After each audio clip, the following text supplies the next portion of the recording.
out the lights, turn out the lights and let's go. Anywhere the wind blows, follow where your heart goes.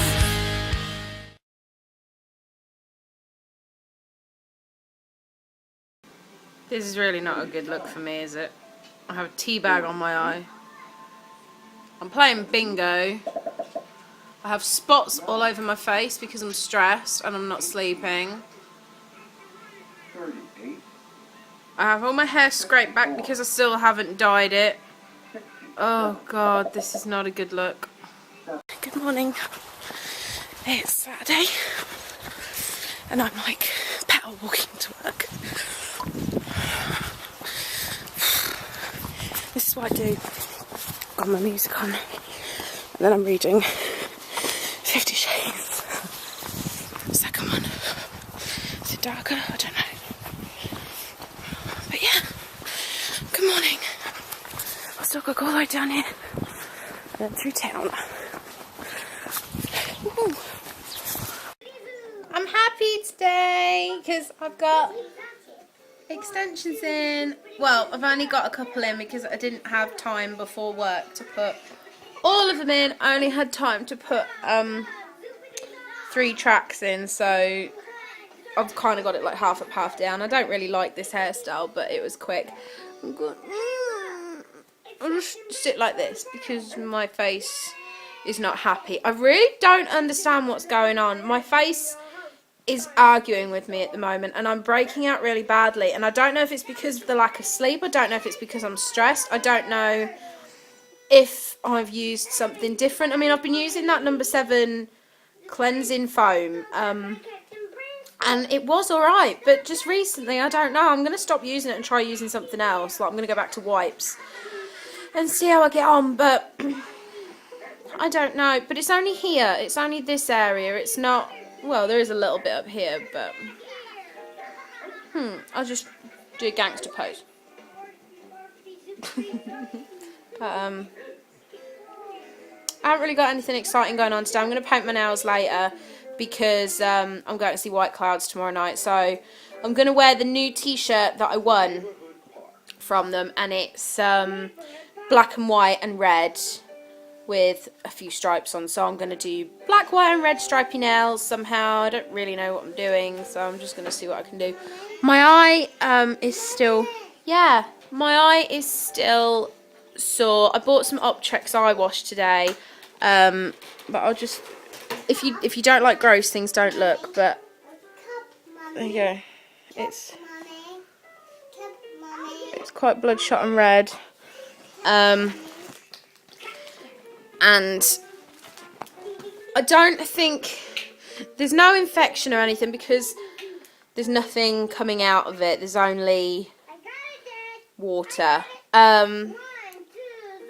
But my mum said to me today, do you think you could have a little bit of hair in it? Because obviously I got my hair cut Wednesday morning and this started Wednesday night, so there could be a little hair particle in there. I don't know. I'm hoping that the Optrex is going to help. It does feel better after I first used it, but it does start again. So I'm just going to see how I get on over the weekend and go from there. My skin is disgusting. This is the only thing with these daily vlogs. I can't wear makeup at the moment because of my eye. I don't want to put anything on it. What I might do is put some base or something on. I could always wear base as long as I keep my eyes. I don't know. I'm better to just not wear makeup at all, but it just, my skin is just really bad. And I don't like it. I haven't really got anything to tell you today. It's going to be a bit of a boring vlog, I'm afraid, but oh well. Because this is my outfit of the day. I'm wearing this black dress with lace trim. I cannot remember the name of the shop that I got this from, but I did haul it a little while ago. Then I've got these little denim shorts on, which were jeans, and I cut them, so they're now shorts. And then I've got the my black gladiator sandals on, which were from Primark. Yeah. So as you know, I've got no makeup on because of my eye. I can't wear any makeup. And then I've just got my hair extensions in. And then this necklace is from a magazine. It's from one of the kids' magazines. So yeah, yeah, that's my look for today. My nails are still the same. And that's it, so there you go. Okay, so I've been to B&M and bought some really boring household stuff that we've needed for a long time, like a new duvet and pegs and, you know, really boring household stuff. And I've bought these, but I just wanted to address an issue. So I've bought a 3-pack of scissors, okay? Now I have scissors, but put it this way. If you bought these and you didn't have any scissors in your house, how would you get them off the card? Because they've got them like weird tie things on. But if this was your first pack of scissors, like you've just moved into a house or something, how would you get them off the card? That's what I'd like to know. Apart from like being a cannibal and ripping, well, not a cannibal, being a brute, there you go, and ripping it all off the card. I just find it quite amusing. Even if you rip it off the card, how are you going to get that one off? Sort that one out. Okay, so I'm majorly pissed off because last night a friend of mine, Tanya Evans, you know who you are, she emailed me to say, well, she messaged me on Facebook saying, I really want a new kitsch handbag and I can't find one anyway, can you help me? Do you know any good sites? So I typed it into Google and this was the first site that I found. And now because of her, I want pretty much everything that this website stocks, and it's not fair. So I'm just going to show you a few pieces. So it's kitschchaos.com. Is it Kish or Kitsch? Kish? I don't know. But some of the stuff, oh my god, there's a bag on here that I have like, there's 3 bags on, well there's a few on here. I love this one because I don't like this, but I love the handle. Handle's awesome. There's loads on here that I've fallen in love with. It's not even funny, but a lot of these come in different colour combinations, which is cool. I like this one. This is called Cryptic Carnival, but just look at the detail. Oh my god. And I also love this one. I think I'm going to buy this one. This one's called Positively Charming. Oh my god. That has 4 different colour combinations. Then she has this one, which has got a Scully on it. It's so pretty. So, I like those. Then if we come out of bags and go into necklaces, this is all very me on this site. It's not particularly cheap, but it looks like it's going to be really good quality. Now, I love these 2 necklaces, Dolly Bird and Dollface. That's very me, very awesome. There's so much on here that I love. I like these as well, but I would want it to say Hayley, not what it does say. I quite like this one.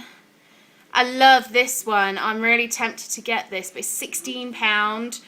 But just look, it's all different beads and it's got a little car. And, oh, it's so cute. I love it. They do everything. They do shoes, they do rings, bracelets. Yes, babe.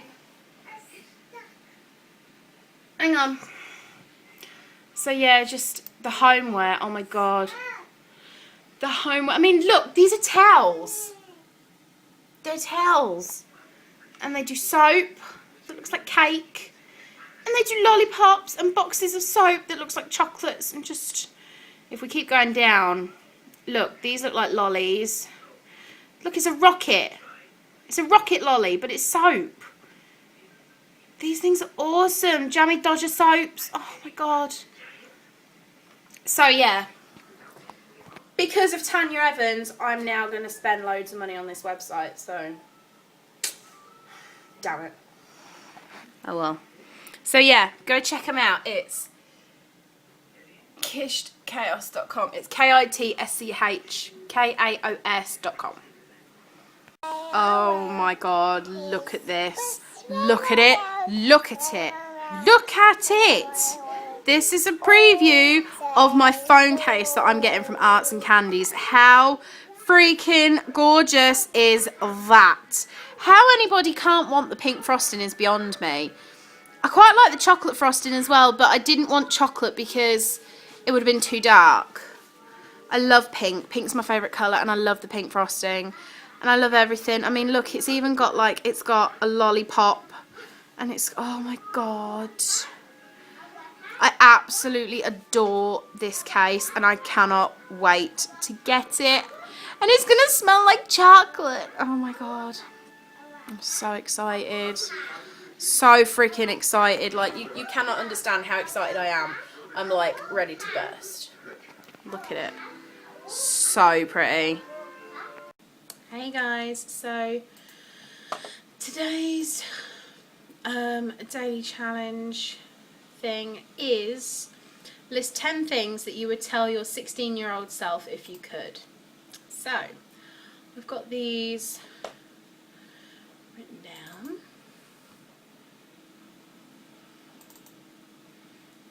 Okay. So the first thing that I would tell my 16-year-old self is lose weight now. I've always been big, and it's a lot easier to lose weight when you're younger. And the way I look at it is, I used to start Weight Watchers when I was younger, and then after 2 weeks I'd get bored and come off of it. If I'd have just stuck to it when I was younger,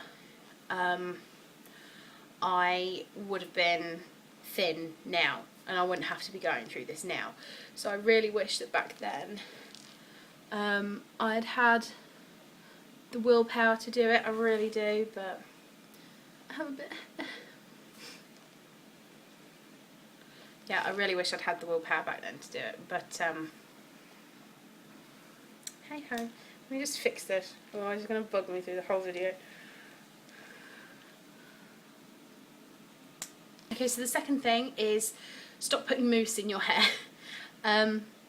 When I was 15, 16, I had a perm. I'd had a lot of perms in my life, and I had a perm, and I was always really scared of my hair going frizzy. So I used to put loads of mousse in it. Like, you're only supposed to use a small amount. I used to use loads, like 3 handfuls of mousse.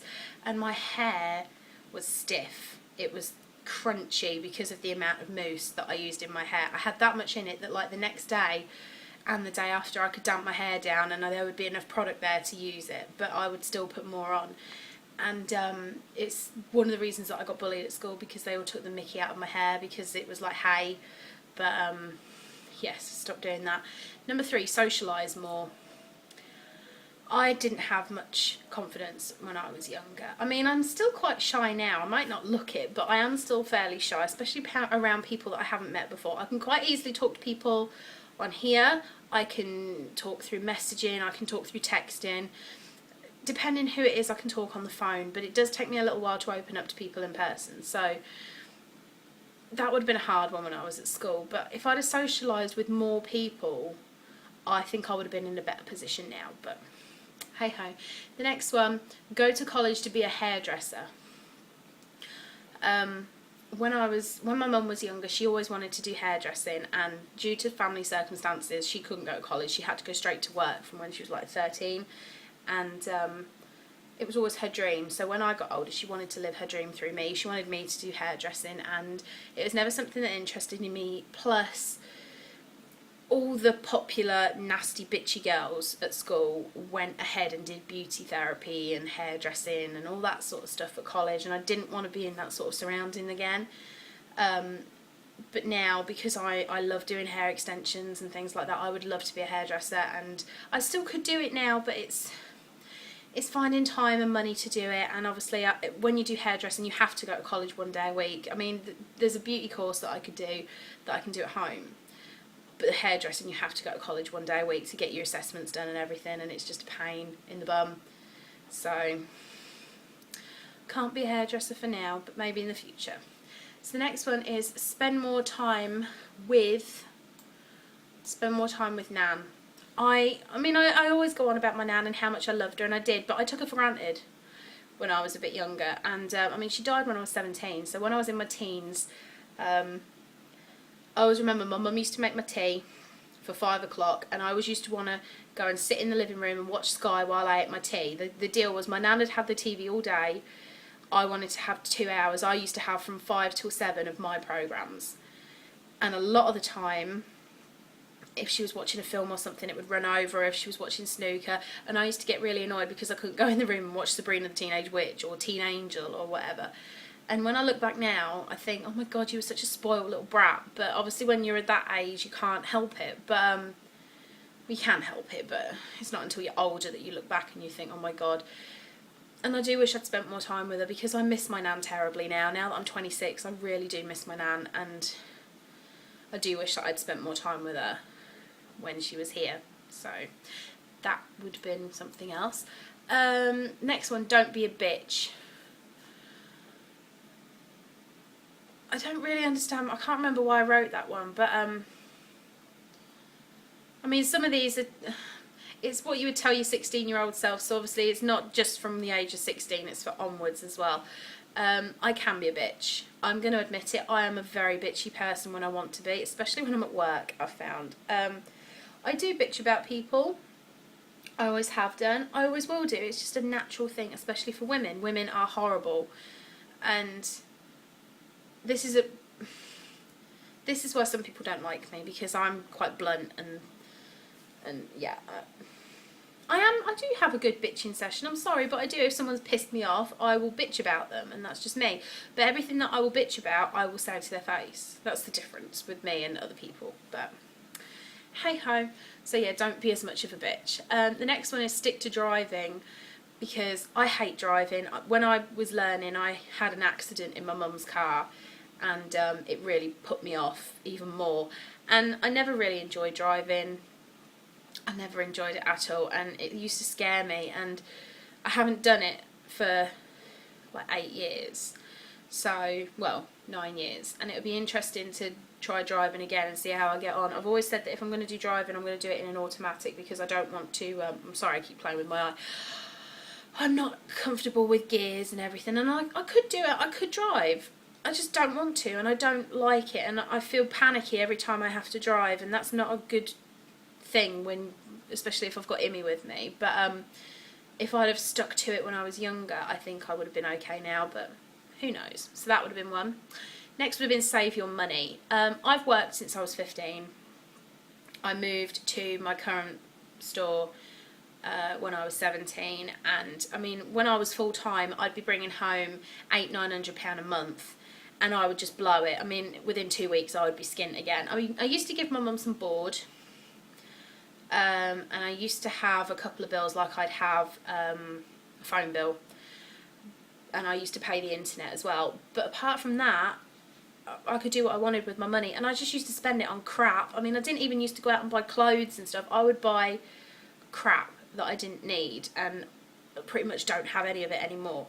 And if I had just saved, even if I had just saved £300–400 each month out of all that money, which I could have easily done, I could have had a really good savings account right now. And now that I'm older and I need savings and I can't afford to, it really annoys me that back in the day, myself and Mark, when we got together, we used to spend our money on shit, and I really regret it now. But it's what you do when you're young, don't you? So the next one is don't date Richard. Now, I'm a firm believer in a couple of things. You have to make mistakes to learn from them, and making mistakes shapes your life. Some mistakes more than others, obviously, but I honestly believe if I hadn't dated my ex, I wouldn't be with Mark now, and I wouldn't have this setup that I've got. I wouldn't have a gorgeous little girl, and probably wouldn't be talking to you guys. And I think it's because when I met Mark just before me and Richard got together. Me and Richard were friends, we worked together, and then after a few months of being really, really close friends, we were like best friends. He's one of the best friends that I've ever had in my life, which hurt more when we broke up, but we ended up getting together, and just before we got together I met Mark online, and we were talking and blah blah blah. And if I hadn't have been in a relationship with Richard, because Richard was my first everything, he was my first kiss, my first relationship, my first boyfriend, I lost my virginity to him, which I regret now, but at the time I was happy and I was in love, so it's not too bad. I wouldn't have had the confidence when Mark started coming down, I wouldn't have had the confidence to get with him, because I'd have never been in a relationship before, so the prospect of it would have been really scary. But I needed to be with him to find out what it was like in a relationship, to then be able to get with Mark. But it's more what happened afterwards. There was a lot of mud thrown Both ways, I will admit, but majority of it was thrown at me. Some really, really nasty things were said about me. I don't know if they were true. I don't know if they were said by him, but they were said by somebody. I was told it was him, but I never heard it from his mouth. But really bad stuff. I mean, when we were together, I had a miscarriage. I got pregnant with him, even though we were on protection and we very rarely even did anything, to be honest. But I did have a miscarriage in his bed. His mum held my hand while it was happening, and after we broke up, I got told that he was going around saying to everybody that I hadn't had a miscarriage. I'd lied about it to get attention and to get time off work, which is sick. And it's a horrible thing to have to go through, to have to sit and explain to people, yes, I did have a miscarriage, yes, this did happen, and it's awful. But again, I don't know if he actually said it or if it was people stirring. I mean, apparently he said a lot of bad things about me because people were going to him and saying, oh, Hayley said this about you and Hayley said that, and I hadn't been saying anything. And it's because other people get involved. But after I heard that, I thought I could never forgive you. And still seeing him now, we don't speak. I feel sick when I see him, and I feel it's a horrible feeling. I don't hate him. I don't anything him. I just, when I think about him, I feel numb, and it's a horrible experience. But it's something I needed to go through. It's something that it's a relationship I got into when I was 19. We broke up when I was 20, and then I got with Mark. A lot of people said that I only got with Mark as a rebound, which wasn't true at all. I mean, we're still together now. We're married. He hated the fact that I got with Mark. He didn't used to like the fact that I talked to Mark, but he used to ignore me. He'd be on his computer all night, so I would talk to Mark. I never did anything. I never cheated on him. But he didn't like the fact that I got with Mark after we'd broken up. He'd always said to me that he didn't want me to get a tattoo, so like literally 2 days after he left me, I went and got my first tattoo, and I texted him and said, oh, I've got my tattoo, and he was like, no, you haven't, I don't believe you. So I went into work and showed him, and he was just like, oh, and wasn't very happy. But yeah, I've kind of waffled on that one, but yeah, I would tell my 16-year-old self, don't date Richard, but at the same time, I needed to get to this point in my life. Everything happens for a reason. So, and then the last one is talk to Mark on Face Party, which is what I did anyway, but I would tell my 16-year-old self to make sure that I did talk to this guy, because obviously if I hadn't have done, then like I said in the previous one, I wouldn't be where I am now. I wouldn't be in this house. I wouldn't be with Mark, obviously. I wouldn't have Imogen. I'm not saying I wouldn't. I'd probably be living somewhere with somebody, possibly with a child, I don't know, but it wouldn't be the setup that I've got now, and I wouldn't have Immy. And when you think back and you think, if I had done one tiny little thing different, like that day that Mark said hello to me online, if I had just ignored him, how different would my life be now? And it's quite scary to think about. So who knows? But yeah, so they're my 10 things that I would tell my 16-year-old self. Yeah. There's some quite scary ones coming up. I'll just sort of go through a few for you. What is the hardest thing you have ever experienced? What else is there? 5 weaknesses you have. What has been the most difficult thing you have ever had to forgive? Oh my God. There are a few sort of gut-wrenching ones coming up, which aren't going to be that nice, but needs to be done. So yeah, that was today's daily challenge. I hope you've enjoyed it, and like I say at the end of all my vlogs now, thank you to all my new subscribers, and thank you to all my old subscribers who keep watching my vlogs and are obviously enjoying them, because you keep telling me you're enjoying them. Thank you to everybody who comments on my videos. I do try and comment back to each and every one of you, and I love hearing from you guys. I always do. Yeah, so just thank you, and hope you enjoyed today's vlog, and I will see you tomorrow, and tomorrow is Sunday. Sunday the 5th of August. I've got a feeling this month's going to go really quick because I'm vlogging every day. I sort of sit here and I think, oh, it's 5 o'clock, oh, I better get my vlog put together and get it online and things like that. So it's quite scary. I think August is going to be a very quick month. So yeah, thanks for watching, guys, and I will see you tomorrow. Bye.